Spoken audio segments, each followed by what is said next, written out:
अब पता नहीं आप लोगों में कितनों ने चुनाव देखा है, मैं पोलिंग एजेंट भी रह चुका हूँ और पहला वोट मैंने 10 साल की उम्र में दिया था। तो लोकतंत्र सिर्फ कायदे और कानून से नहीं चलता, लोकतंत्र लोक लाज से भी चलता है। सरकार के फेवरेबल लोग थे, इलेक्शन कमिश्नर्स बन गए, उसके बाद रिटायर हो गए, फिर एक पॉलिटिकल पार्टी से चुनाव भी लड़ लिया, मंत्री भी बन गए। खाला जो है वो बोलती है जुम्मन शेख के दोस्त अलगू चौधरी से कि बेटा क्या बिगाड़ के डर से ईमान की बात नहीं कहोगे। आज सबसे बड़ा सवाल यही है कि क्या चुनाव आयोग सरकार से बिगाड़ के डर से ईमान की बात कह सकता है। हम ये अपील कर रहे हैं, पांचों आदमी मिलकर, मेरे ख्याल से सब सहमत होंगे, केवल टीवी के डिबेट देखकर, डिजिटल के शोज देखकर, अखबार पढ़ के मत जाइए, अपना मन बनाइए। उन राजनीतिक पार्टियों ने और उन नेताओं ने आपसे आपकी कॉन्स्टिट्यूंसी के लिए, आपके लिए क्या वादे किए हैं, वो सबसे इम्पोर्टेंट है। नमस्कार, आप देख रहे हैं इलेक्शन कैफ़े। मैं अश्विनी कुमार सिंह। आज हमारे साथ मौजूद है कैफ़े में अंकित, सुमित सर, विचित सर, पुण्येंदु जी और प्रियदर्शन सर। आप सभी का स्वागत है।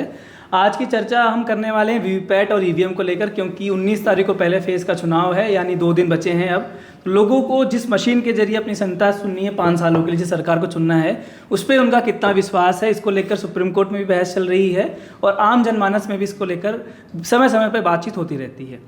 वीवीपैट का मुद्दा इसलिए क्योंकि सुप्रीम कोर्ट में इस मामले की सुनवाई चल रही है। मांग ये हो रही है कि जो वीवीपैट है, जिसका मिलान सभी पर्चियों का मिलान होना चाहिए, अभी सभी पर्चियों का मिलान नहीं होता। अभी रैंडम तरीके से 5 पोलिंग बूथ पे जो मशीन्स होती हैं उनका मिलान किया जाता है 100% वेरिफिकेशन के लिए। यही बताया जा रहा है कि बात ये की जा रही है कि इसको पूरा बढ़ा दिया जाए। दूसरा ये है कि एक CSGS का सर्वे आया जिसमें उन्होंने चुनाव आयोग, ईवीएम को लेकर सवाल पूछे थे और जनता से उनकी राय मांगी थी कि आपका विश्वास बढ़ा है, कम हुआ है, तो जनता ने उस पर भी राय दिया है। पीडी सर, आपसे शुरू करते हैं, आप क्योंकि जाने वाले हैं। ये एक बहुत बड़ा मुद्दा है वीवीपैट ईवीएम मशीन को लेकर, और विपक्ष ये कहता रहा है, हालांकि जो पार्टी विपक्ष में रहती है वो आरोप लगाती थी, पहले भाजपा भी लगाती थी, अब वो कांग्रेस लगाती है कि इसमें मैनिपुलेशन होता है, इस पर उनको विश्वास नहीं है, वीवीपैट उनको खतरा है। हालांकि ईवीएम पे विश्वास नहीं है, लेकिन उन्होंने अपने जो मैनिफेस्टो है कांग्रेस पार्टी ने, उसमें ये शब्द, इस वाला ईवीएम वाला हटा लिया, जबकि 19 वाले में था वो। सवाल ये है कि जो जनता है जो वोट करने जा रही है, उनके जो कांग्रेस पार्टी ने अपने मैनिफेस्टो में 19 में कहा था कि बैलेट पेपर से होनी चाहिए। इस बार कहा है कि ईवीएम से हो, लेकिन जो पर्चियां निकलती हैं वीवीपैट की, उसका मिलान जिसको उसने 19 में ईवीएम को खारिज कर दिया था, इस बार ईवीएम को खारिज नहीं किया है। लेकिन अपने मुद्दों में वो बातचीत में ये कह रहे हैं कि ईवीएम में उनको विश्वास नहीं है, लेकिन जो आप बोल रहे हैं ना कि सही बात है कि मैनिफेस्टो में उसका उलट है। लेकिन आप देखिए पीडी सर की जो सर्वे भी आया ना, उसमें लोग कह रहे हैं कि हमें विश्वास कम हो रहा है। आपको लगता है कि जो इंस्टीट्यूशन है, जो चुनाव आयोग जैसे इंस्टीट्यूशन है, उस पर लोगों का विश्वास कम होना यानी लोकतंत्र के लिए खतरा है? खासकर विपक्ष जब डिमांड करता है कि चुनाव आयोग उनको बुलाए, उनसे बात करे, क्योंकि वो स्टेक होल्डर हैं, लेकिन चुनाव आयोग उनके लिए अभी भी उदासीन बना रहता है। हम देखिए, 2 दिन पहले बल्कि कल तक सुप्रीम कोर्ट में बड़ी अच्छी और गंभीर चर्चा वीवीपैट और ईवीएम को लेकर हुई। ये बात हुई कि क्या सारी पर्चियां गिनी जाएं। कहा गया इसमें तो 10 दिन लग जाएंगे, कहा कि व्यवहारिक बिल्कुल नहीं है। लेकिन सुप्रीम कोर्ट ने अपने ढंग से ये समझने की कोशिश की कि अगर मैनिपुलेशन की शिकायत है तो इसका विकल्प क्या हो सकता है। असली सवाल लेकिन ये नहीं है। मान लीजिए आप वीवीपैट को छोड़ दें, ईवीएम को भूल जाएं और पुराने बैलेट सिस्टम में लौट जाएं। पता नहीं आप लोगों में कितनों ने चुनाव देखा है, मैं पोलिंग एजेंट भी रह चुका हूँ और पहला वोट मैंने 10 साल की उम्र में दिया था, जिसको बोगस वोटिंग बोलते हैं। 1977 के चुनाव थे और चुनाव हमारे यहाँ जश्न होता है बिल्कुल। तो मैं पता चला कि चुनाव हो रहा है, हम लोग सब पहुँच गए मतदान केंद्र पे अपने मामा जी के साथ, और इंदिरा गांधी के खिलाफ पूरा माहौल था, सब बड़े खुश थे, नारे लग रहे थे। आपके खिलाफ केस हो जाएगा सर। सुनिए, अब वो केस का समय आजकल पुराने केस खुलने का मौसम चल रहा है। मेरे मामा जी ने पूछा कि क्या तुम लोग वोट दोगे? पीठासीन अधिकारी हंसने लगा कि इन बच्चों को छोड़ दीजिए, कह रहे दिला दीजिए। तो चक्र हलधर पे मैंने 10 साल की उम्र में वोट डाला। किसका वोट डाला? चक्र हलधर। किसका वोट? अपना वोट, पापा का वोट, मम्मी का वोट, पता नहीं किसी और का वोट, पता नहीं किसका था। मैं बोल रहा हूँ कि बैलेट में को हराने में आपका भी योगदान है। सुनिए, बोगस वोट का सिलसिला हमेशा से हिंदुस्तान में रहा है। एक फर्क था, जैसे मैं बताता हूँ, मैं 1985 के विधानसभा चुनाव में जनता पार्टी का पोलिंग एजेंट था। मेरे मोहल्ले में सारे लोग जो थे कांग्रेसी थे, मैं अकेला शासक सेनानी कैंडिडेट मैं खड़ा था, तो मैंने एतराज़ किया कि आप लोग तो सब बोगस वोटिंग कर रहे हैं। तो उसने कहा कि आप भी अपने लोगों को बुला के कर लो, न कोई किसी पे एतराज़ नहीं करेगा, जिसका जितना प्रतिशत बोगस वोटिंग करा सकता है उतना वो करा ले। तो बोगस वोटिंग का इतिहास जो है पुराना है। तो असल में देखिए, चुनाव या तमाम संस्थानों के लोकतांत्रिकीकरण की एक प्रक्रिया थी जो कायदे से 80 के बाद शुरू हुई। आप ध्यान देंगे तो चुनाव आयोग को लोग मानते थे सरकार का चुनाव आयोग है, उसको हाँ 90 के दशक बिल्कुल बिल्कुल हाँ उसको टी.एन. शेषन ने बनाया भारत देश का चुनाव आयोग। तो लोगों को पता चलता था कि अच्छा सरकार चुनाव कराती है। तो यही हाल विधानसभा लोकसभा चुनाव का था। 77 में जनता पार्टी ने चुनाव जीता लोकसभा का, जो कांग्रेसी विधानसभाएं थी भंग कर दी कि आपको फिर से विश्वास मत लेना होगा। और 80 में जब कांग्रेस जीत के आई तो सारी जनता पार्टी की सरकारें भंग कर दी गई कि आपको फिर से विश्वास मत लेना होगा, और किसी ने एतराज़ नहीं किया कि दोबारा चुनाव में क्यों जाए। आज वो संभव नहीं है। आज संघवाद पे हम चाहे जितने चोट की बात करें वो हो रही है, लेकिन असल में वो प्रक्रिया 80-90 के दशकों में ठीक से ये हुई। आज जो वीवीपैट और इसमें असल में खतरा दूसरा है। मामला चुनाव आयोग और वीवीपैट पे विश्वास का नहीं, अपने राजनेताओं पे विश्वास का है। मामला ये है कि आप कोई भी सिस्टम बना लें, उसको हमारे नेता तोड़ ही देंगे, मैनिपुलेट तो हर जगह करेंगे ही। तो ये भारतीय राजनीति में जैसे धनबल का जोर है, जैसे बाहुबल का जोर है। एक दौर में लोग पूरा बूथ कैप्चर कर लेते थे और बैलेट पेपर लेके भाग जाते थे। ईवीएम लेके भागना संभव नहीं है। तो जो पूरा सांस्थानिक चरित्र हमारा है, उसमें एक तो ये सच है कि पिछले 10 साल में सरकार ने लगातार तरह तरह से संस्थानों को क्षतिग्रस्त किया है। जो आरोप इंदिरा गांधी पे लगता था एक दौर में, वो कई मामलों में मौजूदा प्रधानमंत्री पे भी लगाया जा सकता है। और अगर जनता चुनाव आयोग पे अविश्वास कर रही है तो असल में इसके लिए चुनाव आयोग से ज़्यादा जिम्मेदार मौजूदा सरकार है। और अगर वो वोटिंग की प्रक्रिया पे विश्वास कर रही है तो असल में उसके लिए हमारी पूरी राजनीति जिम्मेदार है। उनको लगता ही नहीं कि ये नेता लोग खुद जीतेंगे। और यही वजह है कि जब कांग्रेस जीतती है तो बीजेपी बोलती है, जो शुरुआत इसकी आडवाणी जी ने की थी, जो ईवीएम पे सवाल खड़ा करके, और अब जो सवाल है बीच में कांग्रेस खड़ा करती रही कि ईवीएम बेकार है। तो हो सकता है ईवीएम में मैनिपुलेशन हो, हम लोग नहीं जानते हैं। बहुत लोगों ने तरह तरह से कोशिश की, लेकिन जितना मैनिपुलेशन बैलेट पेपर में होता था, ईवीएम में एक फ़र्क है कि बैलेट पेपर में जो मैनिपुलेशन होता था, जो मैंने कहा वो जनमत के हिसाब से होता था। यानी 100 में 70 लोग हों तभी वो बूथ कैप्चर कर पाएंगे, 30 लोग नहीं कैप्चर कर पाएंगे। तो एक तरह से जनमत की झांकी वहाँ मिल जाती थी। यहाँ खेल सारा तकनीकी है। ये एक बड़ा अंतर है, लेकिन मैनिपुलेशन है। जो हम ये जो बात अभी हम कर रहे हैं, ये मुझे लगता है किसी भी लोकतंत्र का, किसी भी डेमोक्रेसी का एक चलता हुआ हिस्सा है। इम्प्रूवमेंट्स उसमें होते हैं। पहले ईवीएम, यूरोप की कई कंट्रीज़ ने ईवीएम को अपनाया और उसके बाद, और ये बहस सुप्रीम कोर्ट में हुई, वो बैलेट पेपर पे वापस पहुंचे। लेकिन बड़ा वाजिब सवाल था सुप्रीम कोर्ट का कि अगर आप उन देशों की बात कर रहे हैं तो जहां हमारे देश की जनसंख्या के हिसाब से वो एक बहुत बड़ा पॉसिबिलिटी जो है वो मुश्किल हो जाती है। पहले कई दिन लग जाते थे चुनावी नतीजे आने में। अब आपको सुबह आप बैठिए 12 बजे तक आप बताना शुरू कर देते हैं कि I am calling the election, ये तो फलाना जी जीत रहे हैं और फलाना जी हार रहे हैं। लेकिन एक बड़ा मुद्दा जो मुझे लगता है जो बार बार इसको लेकर सामने आ रहा है, वो जो अविश्वास की हम बात कर रहे हैं, उसका एक बड़ा कारण अभी हाल ही में, क्योंकि ये सर्वे भी उसके बाद ही हुआ है और सुप्रीम कोर्ट के अंदर भी इसके बारे में चर्चा हो रही है, ये जो इलेक्शन कमीशन को लेकर बार बार जो बातें उठ रही हैं कि एक तरफ की सुनते हैं, एक तरफ की कार्रवाई होती है, और बार बार ये बात जो फिलहाल तो विपक्ष ये कह रहा है कि देखिए हमें तो मौका ही नहीं मिलता हमारी बात रखने का। ऐसे कई एग्जाम्पल आपको इलेक्शन कमीशन में मिल जाएंगे बहुत सारे लोगों के, जो इलेक्शन कमिश्नर बने, सरकार के फेवरेबल लोग थे, इलेक्शन कमिश्नर बन गए, उसके बाद रिटायर हो गए, फिर एक पॉलिटिकल पार्टी से चुनाव भी लड़ लिया, मंत्री भी बन गए। ऐसे भी बहुत सारे एग्जाम्पल्स आपको मिल जाएंगे। तो ये सारी जो एक एक करके प्रक्रियाएं हैं, कहीं ना कहीं एक सवाल जरूर उठाती है कि जिसकी सत्ता होगी वो अपना दम दिखाता है। और हाल ही में अगर आप देखें तो जो सुप्रीम कोर्ट का एक फैसला आया था इलेक्शन कमिश्नर्स की नियुक्ति को लेकर जो फैसला आया और उसको जिस तरीके से सरकार ने अमेंड करके एक ऑर्डिनेंस लाकर उसको पलट दिया और उसमें मेजॉरिटी अपने पास रखी है, वो शायद कहीं ना कहीं एक क्वेश्चन मार्क लोगों के दिमाग में जरूर लगाता है कि अगर सरकार की मेजॉरिटी है तो जिसको आप चुनेंगे, आप ऐसे लोगों को चुनेंगे जो आपके लिए फेवरेबल हो। शायद ये एक श्रृंखला में, इस वजह से जो हम सर्वे की बात कर रहे हैं कि इलेक्शन कमीशन पे आपका कितना विश्वास है, ईवीएम पे कितना विश्वास है, शायद ये उन सब चीजों को, परिस्थितियां जो हैं वो उस तरफ लोगों को सोचने पे मजबूर कर रही हैं। दो चीज़ें लगती हैं सर मुझे। जो सबसे पहले आपने बात छुई, मैं उसी को आगे बढ़ा रहा हूँ।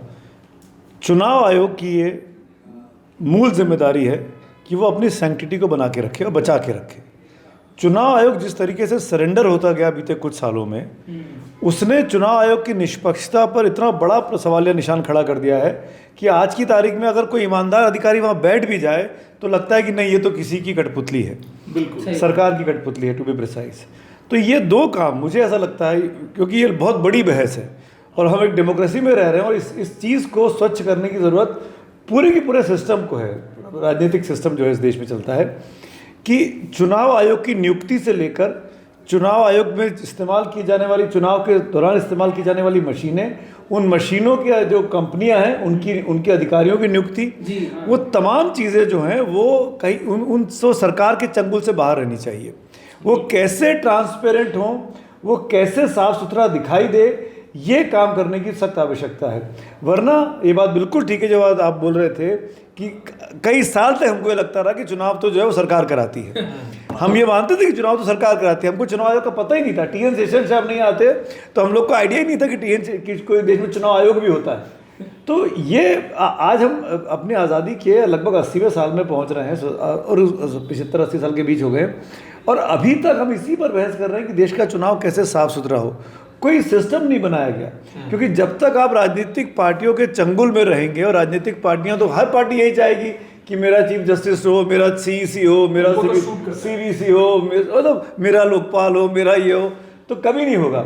इस वक्त में देश की जनता को आंदोलन खड़ा करने की आवश्यकता है कि हम सब मिलके, जिसमें हम सब एक बहुत बड़े चेहरे के तौर पर हैं, मीडिया के तौर पर, कि एक आंदोलन खड़ा किया जाए कि ये जो जितनी भी कॉन्स्टिट्यूशनल अथॉरिटीज़ हैं, बॉडीज़ हैं, ये निष्पक्ष कैसे हो सकती हैं, इनको लेके देश के अंदर क्या मंथन हो सकता है, क्या रास्ता निकल सकता है, उस दिशा में सोचना चाहिए। वरना अब हो क्या रहा है, हम वापस पाषाणकालीन युग की तरफ जा रहे हैं। जिस बैलेट पेपर से हम निकल कर आए, फिर हम सुप्रीम कोर्ट में बहस कर रहे हैं कि हमको बैलेट पेपर पर जाना है। अरे भाई, अपना देश 140-150 करोड़ की आबादी वाला है, 100 करोड़ ऑलमोस्ट वोटर हैं अपने देश में। अगर 100 करोड़ लोग वोट डालने आ गए, 100 करोड़ लोगों की वोटों की गिनती हुई, तो कितना बड़ा इंफ्रास्ट्रक्चर चाहिए, और वो खर्चा कहाँ से आएगा?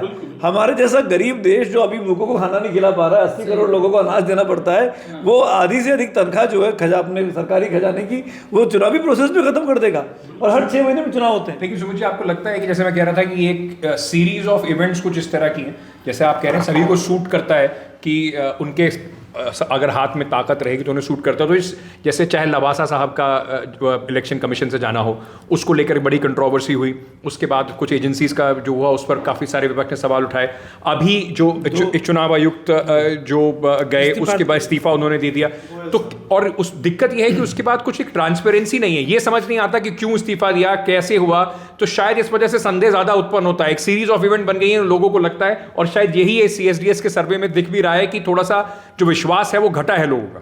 तो बिल्कुल पब्लिक परसेप्शन जो है, अब बोलिए नहीं, आप बोलिए। मैं इस बात से सहमत हूँ, और वो कैसे ठीक होगा, मैं कह रहा हूँ कि उस तरफ जाने की जरूरत है। समस्या है, इस समस्या से हम 6 लोग इनकार नहीं कर रहे हैं, पर समस्या का समाधान क्या है?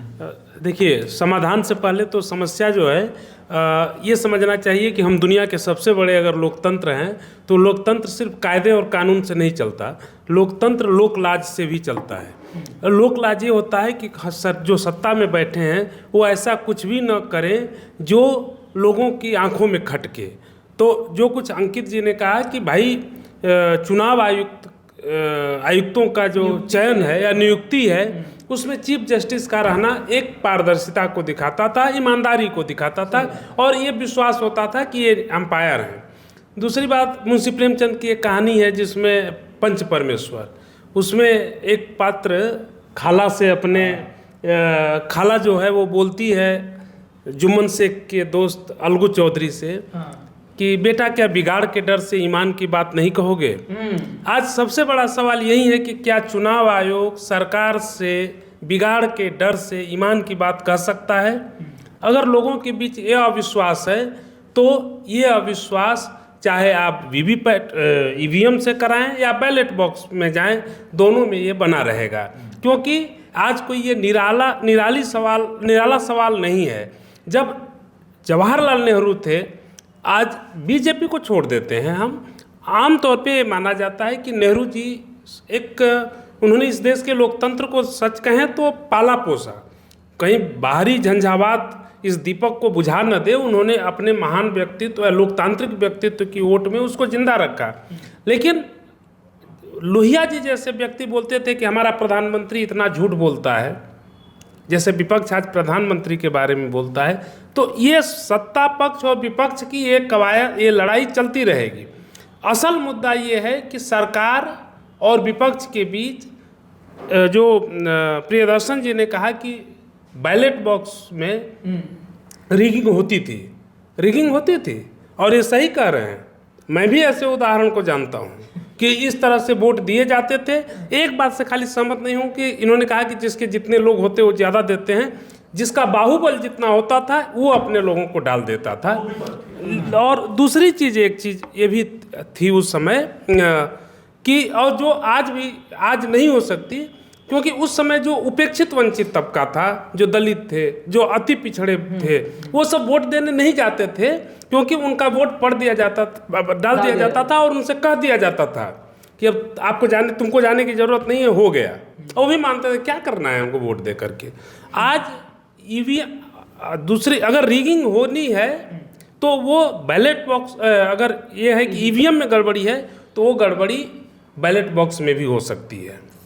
बैलेट बॉक्स लूटे जाते थे, और अगर ईवीएम के जरिए लोगों को, मान लीजिए कि अगर आज सरकार जैसे बैलेट बॉक्स में जाए तो आज रिगिंग नहीं कर सकता, क्योंकि जो एक समाज का बड़ा तबका है जो आज से 3 दशक पहले मंडल आयोग की सिफारिशों से पहले वोट देने जाने में डरता था। बड़ी जातियां या दबंग जातियों का प्रभाव इतना था कि वो वोट नहीं देता था, वो आज डंके की चोट पर वोट देने जाता है। अब उसमें क्या बदलाव आया है, एक जो बहुत खतरनाक है, ये ईवीएम, वीवीपैट और बैलेट बॉक्स से ज़्यादा खतरनाक है कि अब पैसे के बल पर चुनाव होते हैं। हमने पिछली बार एक बार चर्चा की थी कि 2019 में भारत का चुनाव दुनिया का सबसे महंगा चुनाव था, और 20 साल के अंदर हम 1999 से 2019 के बीच 9 करोड़ से 55 या 56 करोड़, 9,000 करोड़ से 55,000 करोड़ रुपया पहुंच गए थे। सुमित सर के कार्यक्रम में था कि 100 करोड़ रुपए प्रतिदिन से ज़्यादा जब्ती हो रही है। तो यदि खर्चे इस तरह से बढ़े हैं तो वो एक बड़ा संकट है, और उस संकट का समाधान होना चाहिए। एक चीज़ बोलना चाह रहा हूँ, हमने मतलब हम बहुत बड़ी बात कर रहे हैं, बहुत बड़ी तस्वीर खींच रहे हैं, लेकिन अभी अगर तुरंत बात की जाए आज के माहौल में क्या होना चाहिए, जिसकी वजह से हम ये बहस कर रहे हैं कि वीवीपैट का मिलान होना चाहिए कि नहीं होना चाहिए, वो इतनी सी बात कहना चाहता हूँ कि चुनाव आयोग को सबसे पहले ये करते दिखना चाहिए कि हम सबकी बात सुनने को तैयार हैं। विपक्ष पिछले 3-4 महीनों से चिट्ठी लिख के समय मांग रहा है कि हमें आपसे मिलना है, आज तक एंटरटेन नहीं किया गया। हो सकता है कि विपक्ष ड्रामा कर रहा हो सकता है विपक्ष का चुनावी एजेंडा हो, पर चुनाव आयोग तो पार्टी नहीं है ना, चुनाव आयोग तो संस्था है, उसको बाकायदा बुलाना चाहिए, मिलना चाहिए, सवालों, ये पब्लिक फोरम पे होना चाहिए। और हम भी, मैं उस दिन भी हमने ये बात शायद इसी शो में की थी मैंने, कि चुनाव आयोग की वेबसाइट पे लिखा हुआ है फ्रीक्वेंटली आस्क्ड क्वेश्चन, कि अगर आपको कोई भी दिक्कत हो तो यहाँ पे आप सवाल डाल दो, वो तुरंत आपको जवाब मिल जाता है। अरे मशीन क्या जवाब देगी? अगर मैं 50 एग्जाम्पल देके बात करना चाहता हूँ कि फला जीप के अंदर वो ईवीएम की मशीन क्या कर रही थी और वो जीप किसी नेता की कार्यकर्ता की क्यों थी, तो ये जवाब को मशीन कैसे दे देगी? वहाँ पे कैसे सवाल होगा? तो चुनाव आयोग को अपने दरवाजे खोलने चाहिए। ये देश ट्रांसपेरेंसी का है, ये देश डेमोक्रेसी है, और इन सवालों के जवाब पब्लिक फोरम में आने चाहिए कि भाई आप क्या कर रहे हैं इस रेमेडी को दूर करने, इस बीमारी को दूर करने के लिए। जी। नहीं, मैं बस ये कह रहा था कि एक बार वो जो CSDS के आंकड़े हैं, वो आंकड़े जरा थोड़ा पढ़ के बता दीजिए कि वो क्या रहे हैं। अगर वो जो CSDS ने सर्वे किया था उसमें एक सवाल था कि जो ट्रस्ट है इलेक्शन कमीशन में क्या है, डिक्लाइन हुआ है, तो ग्रेट एक्सटेंट के तक जो लोगों का समर्थन था। क्वेश्चन भी पढ़ो हाँ। और पांचों ऑप्शन भी तो- पढ़ो, पीपल डिसाइड, आप अपना परसेप्शन मत दो। ठीक है, तो उसमें सवाल ये था कि trust in the election commission of India has decline. आप हिंदी में अनुवाद करें। तो उसका ग्रेट एक्सटेंट एक ऑप्शन था, उसमें 28% लोगों ने कहा है कि 28% ग्रेट एक्सटेंट है लोगों का। सब Decline। एक्सटेंट, हाँ, नहीं, सब- ये नहीं डिक्लाइन की बात कर रहे हैं, सवाल ही डिक्लाइन है। इसमें क्लैरिटी हो जाए। हाँ। वो हेडलाइन है डिक्लाइन की, लेकिन सवाल ये था कि आपका कितना ट्रस्ट है इलेक्शन कमीशन में। तो ग्रेट एक्सटेंट 28%, बहुत ज्यादा 28%। सम एक्सटेंट 30%, नॉट मच कुछ नॉट मच 14% और नॉट एट ऑल 9%। अगर हम बात करें 19 से, तो जो ग्रेट एक्सटेंट लोगों ने 28% कहा, पहले वो 51% था। यानी कि बहुत ज्यादा जो विश्वास था वो 51% से घटकर 28% पे आ गया। एग्जैक्टली। और जो कुछ हद तक जो था वो 27 था, वो कम होके थोड़ा बढ़ के 30% हो गया। पूरे विश्वास को जोड़े तो 20% की गिरावट है। उसी तरीके से ईवीएम की भी बात की गई है, तो लोग सवाल पूछा गया था कि public perception on EVM manipulation, likelihood that EVM can be manipulated by the ruling party. तो अलॉट मतलब कि हो सकता है उसमें बेसिकली पूछ रहे हैं कि भाई जनता का क्या परसेप्शन है, जनता क्या सोचती है। अगर आपको लगता है कि ईवीएम को मैनिपुलेट या छेड़छाड़ किया जा सकता है, बहुत ज्यादा किया जा सकता है, ऐसा बहुत लोग जो मानते हैं कि किया जा सकता है, ऐसा 17% लोग हैं। थोड़ा बहुत जुगाड़ कर सकते हैं, ऐसा मानने वाले 28% लोग हैं। नॉट मच यानी कि बहुत ज्यादा नहीं हो सकता इसके अंदर कुछ भी, वो 11% लोग कह रहे हैं। और बिल्कुल भी नहीं हो सकता ऐसे कहने वाले सिर्फ 18% लोग हैं। यानी कि बहुत ज्यादा मैनिपुलेशन हो सकता है, वो कहने वाले 17% हैं, और बिल्कुल नहीं हो सकता वो कहने वाले 18% हैं। ये दोनों बड़े 35% करीब। पर मैं वैसे कह रहा हूं कि 1% का फर्क है उन लोगों में जो पूरी तरीके से शिद्दत से मानते हैं कि ऐसा हो सकता है, और जो मानते हैं कि बिल्कुल नहीं हो सकता है। और जो तीसरा एक अहम सवाल है एजेंसीज को लेकर भी, क्योंकि बात बार बार होती रहती है, और उसमें क्योंकि कहीं ना कहीं मुझे लगता है कि जैसे आप लोग बता रहे थे, लोगों को अभी तक कि सरकार चुनाव कराती है, इलेक्शन कमीशन की इसे एक बार बड़ा हो जाता है। तो सीबीआई, ईडी और बाकी एजेंसीज को लेकर ओवरऑल ये पॉलिटिकल वेंडेटा है, या लोग इसको राजनीति की किस तरीके से कोशिश की जा रही है अपना हिसाब किताब करने की, ऐसा मानने वाले उन्होंने एनडीए और इंडिया वोटर्स को अलग अलग उसमें कैटेगराइज किया है। पॉलिटिकल वेंडेटा एनडीए वोटर मानते हैं सिर्फ 21% है। इंडिया गठबंधन के वोटर्स 51% वोटर मानते हैं कि सारी एजेंसीज का इस्तेमाल करके हमारे नेताओं को फंसाया जा रहा है। जो बाकी पार्टी के वोटर हैं वो 41% हैं। अगर मैं बताऊं कि क्या ये जो एजेंसीज काम कर रही हैं ये कानून संगत काम करती हैं या नहीं, ओवरऑल 31% लोग मानते हैं कि ये कानून संगत काम करती हैं। एनडीए के वोटर्स 45% मानते हैं कि कानून संगत काम करती हैं। 50%। इंडिया गठबंधन के सिर्फ 19% वोटर ऐसा मानते हैं कि कानून संगत काम एजेंसीज कर रही हैं। अगर नो रिस्पॉन्स है उसके बाद 34 और 30%। तो ये मोटा मोटा कुछ बड़ी हाइलाइट्स थी इस सीएसडीएस के सर्वे की। तो ये सर्वे का लब्बुल हुआ कुल मिला के ये है कि ईवीएम पे विश्वास कम हुआ है, और एक चुनाव आयोग के एक बड़ी संख्या ऐसी भी जो मानते हैं कि इनमें कुछ छेड़छाड़ संभव है। और जिस तरह से ईवीएम को लेके कैंपेन चलता है, और ईवीएम पे सवाल बहुत पुराने, आज का नहीं है। आज कांग्रेस या इंडिया गठबंधन के दूसरे घटक दल उस पर आरोप उठाते हैं। एक समय में आडवाणी साहब ने और नरसिम्हा राव की एक किताब भी आई थी, जीवी राव की एक किताब लिखी थी। और इलेक्शन कमीशन पे भी, जो सिर्फ ईवीएम नहीं, इलेक्शन कमीशन पे भी सवाल उठाने की मुझे याद आ रहा है कि प्रधानमंत्री मोदी उस समय मुख्यमंत्री होते तो उनका पहला ही कार्यकाल था। तो वो जेएम लिंगदो का वो सिर्फ जेएम लिंगदो नहीं बोलते थे, वो बोलते थे जेम्स माइकल लिंगदो। तो इलेक्शन कमीशन पे वो सवाल उठाते उठाते वो उनका पूरा नाम और पूरे नाम लेने की, उस समय आप समझते हैं कि एक फायर ब्रांड हिंदुत्व लीडर की उनकी छवि थी, तो वो पूरा नाम लेने का उनका एक और भी उसमें मैसेज छुपा होता था। ठीक है, वो धीरे धीरे उसमें कई बदलाव आए हैं। आज उनको मिडिल ईस्ट कंट्री से भी बहुत सारे ऑनर मिल रहे हैं।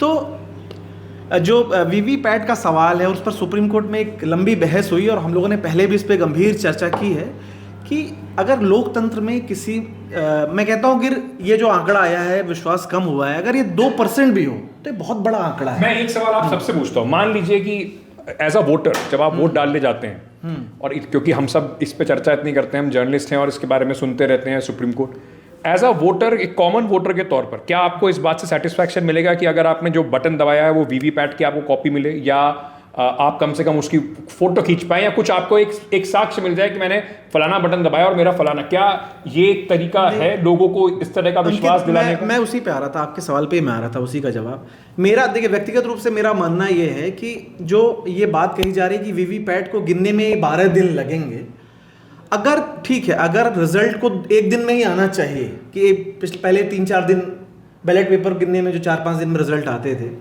मैं कहता हूं कि इसका एक ऑप्शन भी है, आप ईवीएम से गिनती करिए, क्योंकि हम ईवीएम को तो बैन करने की बात अब तो इंडिया गठबंधन भी नहीं कर रहा है, वो कह रहा है कि सिर्फ पर्चियों का मिलान होना चाहिए।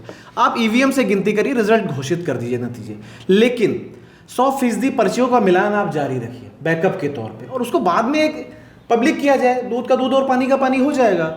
कि जो तो फिर इसमें तो और कॉम्प्लिकेशन हो जाएगी। क्या? मुझे आपने विजेता घोषित कर दिया और बाद में आपने कहा नहीं, आप नहीं, सुमित जी विजेता हैं, मैं जाकर वहां पे ढोल नगाड़े लेकर अपनी पार्टी को यहाँ पे सरकार बनवा रहा हूं। और हमारे देश में तो कई बार ऐसा हुआ है कि एक वोट सरकारें गिनती और बिगड़ जाती है। देखिए इलेक्शन कमीशन तो कि बार-बार ये दावा करता है, जो अविश्वास और बढ़ेगा नहीं कि भाई आज आपने कुछ कहा और कल आप कुछ और कह रहे हैं। अविश्वास बढ़ेगा तो बढ़ना चाहिए, फिर अगर ऐसा है तो फिर तो दूध का दूध पानी का पानी होगा। ऐसा करें, या ऐसा भी हो सकता है, मैं ये सिर्फ ये कह रहा हूं, या इसमें ऐसा भी हो सकता है कि अगर सुमित जी कॉन्स्टिट्यूएंसी में अपने सवाल उठाते हैं कि मुझे लगता है कि मेरी कॉन्स्टिट्यूएंसी में गड़बड़ हुई है, तो इनकी कॉन्स्टिट्यूएंसी के आप मिलान कर लीजिए। अगर कोई सवाल उठाता है तो उसका मिलान कर लीजिए सबका। ये देखिए, ये सवाल उठाना ये तो रैंडम, क्योंकि आप जब एक कोई इंस्टीट्यूशन बनाते हो और कोई एक सिस्टम बनाते हो तो फिर वो किसी एक सीट पे सवाल उठाया इस पे नहीं चलता मामला, फिर तो होगा या तो नहीं होगा।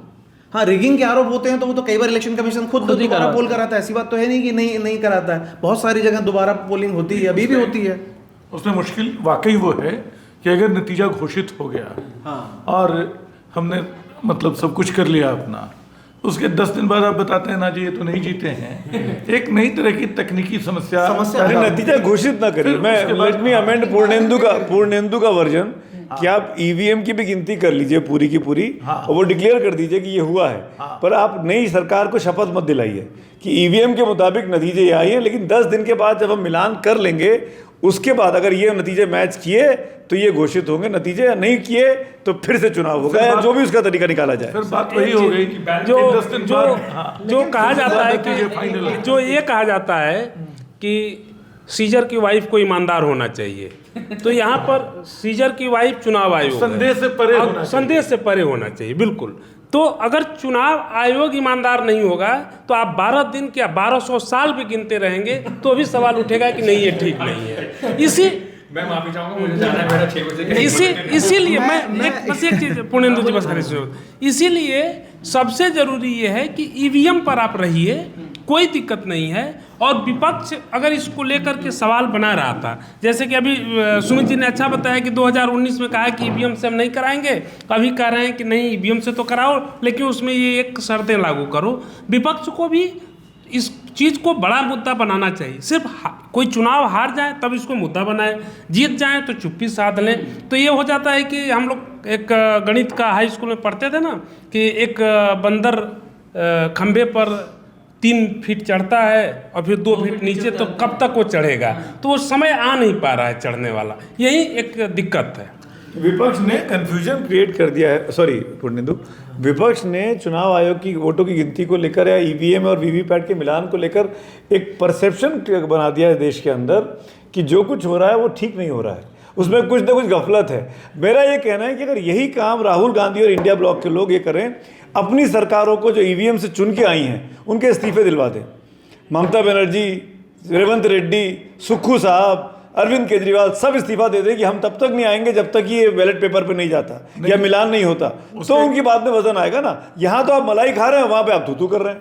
नहीं, उसका एक दूसरा तरीका ये है कि आप एक राजनीतिक लड़ाई बड़ी लंबी लड़ें, और वो लड़ाई ऐसी हो, मतलब चुनाव में ही अगर लगता है कि थोड़ा बहुत सारे के सारे तो बदल नहीं पाते हैं वो, अगर थोड़ा बहुत फर्क है, हम इतने सारे वोट डाल दें पक्ष में कि आपके लिए बदलना असंभव हो जाए, तो आपको या तो अपनी लड़ाई को वहां ले जाना होगा। बिल्कुल, हाँ। जो ये सच है कि जहां बहुत मार्जिन की हार जीत होती है, मतलब 200, 300, 100 वोटों की, वहां माना जाता है कि गणना में प्रशासनिक अधिकारी तक खेल कर सकते हैं, और हाँ, मतलब इसके प्रमाण भी मिलते रहे। तो ये अगर आप इस मार्जिन को खत्म करना चाहते हैं तो आपको इतने वोट दे देने होंगे कि वो कोई कुछ कर ना पाए। तो उसके लिए जनता तो उसके लिए अल्टीमेटली चुनाव जो है जनता का है। और देखिए, मैं जो बात हो रही थी कि कमज़ोर लोग वोट नहीं दे पाते थे, फैक्ट ही है। मैं आपको 91 के चुनाव की बात बताता हूँ दिलचस्प सी। मैं और हमारा एक दोस्त था जो ओबीसी था, हम लोग दोनों बैठ के हिसाब लगा रहे थे कौन कितने वोट डालेगा।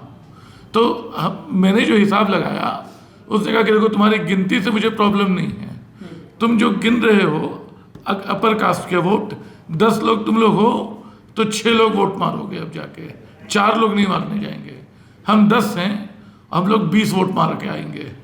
तो वो पिछड़ा ताकत जो 91 के बाद बनी थी, जो खासतौर पे जो माई इक्वेशन था यादव मुस्लिम वाला, वो बिल्कुल सत्ता को अपने साथ लेने के लिए मतलब कटिबद्ध था। और इसीलिए मंडल का विरोध मन ही मन करने के बावजूद कोई खुल के अगड़ी पार्टियां भी नहीं बोल पा रही थी क्यों मंडल विरोधी हैं। मंडल के काट के लिए आडवाणी जी को रथ लेके निकलना पड़ा, नहीं तो शायद वो मामला स्थगित होता। तो यही बात है कि चुनाव को अंततः इस सारे घपले को दूर कर सकती है तो जनता ही कर सकती है। चुनाव आयोग या नेताओं से हम बहुत उम्मीद नहीं कर सकते हैं। और ये सवाल जो है ईवीएम या चुनाव आयोग का सवाल, ये आज का नहीं है, ये बहुत पुराना सवाल है। और बाबा साहब अम्बेडकर ने भी इसको लेकर के चिंता जाहिर की। तो उनको लगता था कि चुनाव आयोग जो है वो केंद्र सरकार के हाथ की कठपुतली बन सकता है। फिर 2023 में जो सुप्रीम कोर्ट की रूलिंग आई थी कि उसमें एक सुप्रीम कोर्ट का जो की तरफ से एक जज होना चाहिए, लेकिन एग्जीक्यूटिव कार्यपालिका को ये कानून में मंजूर नहीं हुआ। और विचित्र सर ने बखूबी वो बात की कि अगर वो ऐसा होता तो एक ट्रस्ट ज़्यादा बनता। और हमने 2 एग्जांपल, अंकित ने भी उसका रेफरेंस दिया कि लवासा, अशोक लवासा को रिजाइन करना पड़ा। फिर अरुण गोयल साहब तो अपने वो पीआरएस लेके आए थे, उसके बाद उनको जाना पड़ा। और जिस तरह से प्रेस कॉन्फ्रेंस जो अभी इलेक्शन शेड्यूल जो जारी हो रहे थे उसको लेकर तमाम सवाल तो यही पूछे गए कि भाई ऐन चुनाव के बीच आपने छोड़ा, फिर अचानक से 2 हम लवासा साहब का नाम तीसरी बार आ गया शो के दौरान। हमको ये भी बताना चाहिए कि MS गिल, हाँ, मुख्य चुनाव आयोग थे, वो कांग्रेस पार्टी की इसमें शामिल हुए, सरकार में शामिल हुए, केंद्र में मंत्री बने। हाँ, नहीं तो सवाल तो ये इल्जाम अगर लवासा के जरिए आप इस सरकार पे लगा रहे हैं तो उस सरकार ने भी ऐसे किया। भी रहे मंत्री रहे, बाद में खेल मंत्री थे, मुझे भी याद है वो खेल मंत्री बने थे गिल साहब। भाजपा वाले कहते हैं सब कुछ शुरू हुआ था कांग्रेस ने किया था, हम तो बस इसको बढ़ा रहे हैं। बीजेपी के ऊपर जो भी इल्जाम लगता है कि तानाशाही कर रही है, वो सब इंदिरा गांधी को देख के कर रही है। इंदिरा गांधी की जो regime में क्या, वो सब काम इस सरकार में हो रहा है। मेरे एक मित्र चुटकी लेते हैं, बोलते हैं कि इंदिरा गांधी ने सरकार चलाने के लिए एक डायरी लिखी थी। वो डायरी प्रधानमंत्री जी के हाथ लग गई, और लेकिन वो डायरी लगी और उन्होंने फोटो कॉपी करा ली थी और डायरी गुम हो गई असली। तो फोटो कॉपी वाली जो राजनीति है वो सामने आ रही है। वो मजाक करते हैं, लेकिन बेसिकली क्या है कि एक चीज़ बस खाली पूर्णेंदु जी मैं कह रहा हूँ कि हर चीज़ के बावजूद कमियां नेता निकालते हैं ज़्यादा, इसलिए कि उनके अपने सत्ता का हिसाब गड़बड़ है। और भाई 2 बार से अगर बीजेपी लगातार जीत रही है, तीसरी बार जीतने का दावा करती है, नतीजा क्या आएगा ये तो 4 जून को पता चलेगा। लेकिन इस देश में विपक्ष को भी अपने पूर्वज जो हैं, विपक्षी पूर्वज जो रहे, उनसे एक चीज़ सीखना चाहिए कि 1952 से लेकर 77 तक 25 साल तक विपक्ष में रहे, लेकिन वो लड़ते रहे, आरोप लगाते रहे, और तब जाकर के जनता का विश्वास आया। और एक चीज़ और भी है कि भारत दुनिया का देखें तो सबसे शानदार देश है, जहाँ पर कि जैसे ही हमने डेमोक्रेसी बनाई और उसी समय से चुनाव, जो भी चुनाव हुआ, इवन इमरजेंसी के बाद भी चुनाव हुआ, तमाम चीज़ों के बावजूद वो चुनाव एक तरह से देखें तो एवरेज से अच्छा ही हुआ। निश्चित तौर पे वो जनादेश था सही अर्थों में, मतलब तकनीकी अर्थों में गड़बड़ियां हो सकती हैं, लेकिन जनता का मन सामने आ रहा। हाँ, और अब ध्यान दीजिए, जैसे बिहार में झारखंड पार्टी विपक्ष में थी उस समय, कांग्रेस की सरकार थी, कांग्रेस हर जगह थी, सारे रंग सारी पोशाक उसके पास थी, लेकिन तमाम अलग अलग जगहों पे कम्युनिस्ट भी जीतते थे, राजाओं की पार्टियां भी जीत जाती थी, समाजवादी आंदोलन बहुत बड़ा हुआ था और बहुत आक्रामक किस्म का आंदोलन था, उसने बहुत देसी मुद्दे दिए थे। ये जो पूरा का पूरा पिछड़ा पावे 100 में 60 का नारा उस समय लगा था, जो बाद में मंडल में कन्वर्ट हुआ, वो सारी चीज़ें, भाषा का आंदोलन सब चला था। तो भारतीय लोकतंत्र तो अपने आप में एक अनूठी चीज़ है जिसको उसकी तकनीकी गड़बड़ियों से आंका नहीं जा सकता है। क्योंकि तकनीक से हिंदुस्तान कभी बहुत तालमेल बिठा के नहीं चला, वो अपने ढंग से चलता रहा और अपने लक्ष्य को हासिल करने के लिए मतलब गांधी बोलते थे साधन और साध्य एक होने चाहिए, बिल्कुल ठीक बात थी। तो वो गड़बड़ियां हैं, उनको दूर करना चाहिए और सत्ता जो है वो हमेशा चाहती कि सारी चीज़ें उसके पक्ष में हों।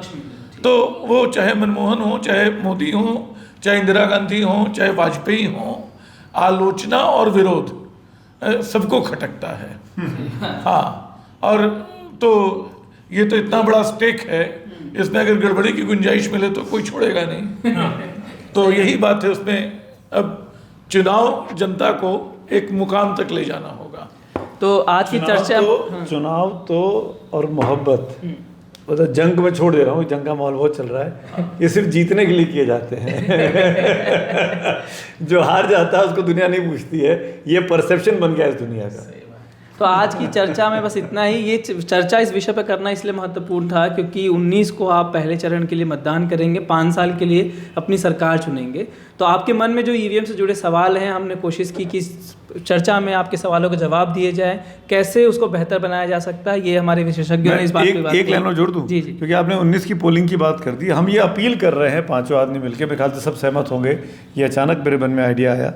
वोट डालने के पहले आपके इलाके के जो कैंडिडेट्स हैं और जो राजनीतिक पार्टियां आपके यहाँ चुनाव लड़ रही हैं, उनका मैनिफेस्टो पढ़िए, उन कैंडिडेट्स के बारे में जानिए, अच्छे से जानिए, अपना मन तब बनाइए, उसके बाद वोट करिए।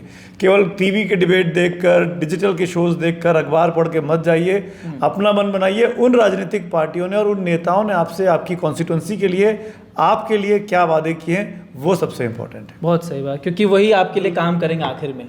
तो आज की चर्चा में बस इतना ही, कल मिलते हैं किसी और विषय के साथ, तब तक के लिए बहुत बहुत धन्यवाद।